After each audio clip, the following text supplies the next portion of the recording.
How interested are you really in the events in Afghanistan? Here's why I ask. So this is an excerpt from Brian Stelter's Reliable Sources newsletter. Great newsletter, almost as good as Smirconish.com. He says, the New York Times' Peter Baker tweeted Thursday that Biden's team's cold political calculation is that Americans won't care what happens in Afghanistan as long as Americans are safe. You think that's true? We only care about the safety of Americans.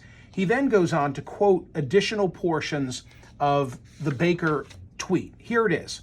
The Biden team's cold political calculation is that Americans won't care what happens in Afghanistan as long as Americans are safe. To their point, today there are no front page stories on Afghanistan in cities like Boston, Austin, Chicago, Atlanta, Indianapolis, Fresno, or Miami.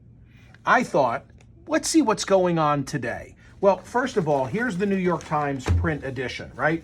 Above the fold, it's all about Afghanistan. So to the New York Times, to the Washington Post, to the national outlets, it's all about Afghanistan.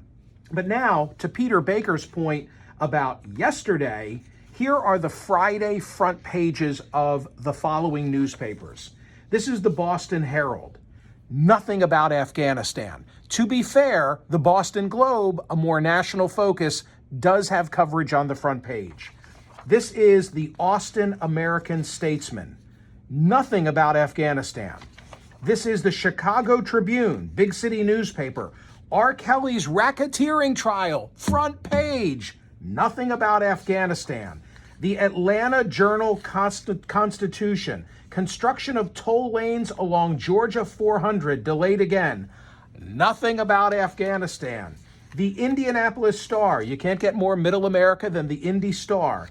Nothing about Afghanistan. The Fresno Bee. Need I even say it? Nothing about Afghanistan. The Miami Herald. Former player charged in 2006 murder of Hurricane star Brian Pata. Big story. Nothing about Afghanistan.